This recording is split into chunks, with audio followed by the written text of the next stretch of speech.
Square সাইজের আপনার 32 সাইজগুলো নিতে পারবেন। এটা বাংলাদেশের পপুলার সাইজের ভিতরে মধ্যে একটা। দেখেন খুবই চমৎকার টেক্সচার, ইউনিক প্রোডাক্ট আমাদের আপনারা রোকা সিরামিকে পেয়ে যাবেন। দেখেন হোয়াইটের ভিতরে ইটালিয়ান মার্বেল টেক্সচারের, এটা আছে আপনার গ্রে টোনের ভিতরে, খুবই চমৎকার একেবারে ন্যাচারাল মার্বেল।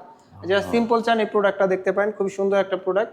এটা আছে হোয়াইট গোল্ডেনের ভিতরে, এটা আমাদের ব্র্যান্ড নিউ আসছে। দেখেন খুবই চমৎকার, একেবারে র মার্বেল টেক্সচার, র মার্বেল ফাইবার থাকবে। এবং হোয়াইটের ভিতরে যারা একেবারে সিম্পল প্রোডাক্ট চান, আমাদের দেখেন 3টা প্রোডাক্ট আছে খুবই চমৎকার টেক্সচারে। এগুলো আফটার ফিটিং ফ্লোরে খুবই সুন্দর লাগবে, যেহেতু হোয়াইট কালার খুবই লাইটিং হবে। এছাড়া আমাদের উপরেও অনেক কালেকশন আছে এবং নিচেও অনেক কালেকশন আছে। এই যে দেখেন খুবই চমৎকার টেক্সচার এবং বেছে বেস্ট ডিজাইনগুলো আপনাদের জন্য ডিসপ্লে করা হয়েছে, যেগুলো আফটার ফিটিং খুবই চমৎকার লাগবে। এবং দেখেন আমাদের ফ্লোরেও অনেকগুলো প্রোডাক্ট আছে। এর বাইরেও আমাদের 32-32-এর অসংখ্য কালেকশন আছে। যারা কিনা 32-32-এর হাই গ্লসি একেবারে আপডেট 26-এর প্রোডাক্টগুলো চাচ্ছিলেন, অবশ্যই আমাদের রোকা সিরামিকে আপনারা চলে আসুন, অথবা স্ক্রিনে দেওয়া নাম্বারে যোগাযোগ করলে আমরা সারা বাংলাদেশে ডেলিভারি করে দিব ইনশাল্লাহ।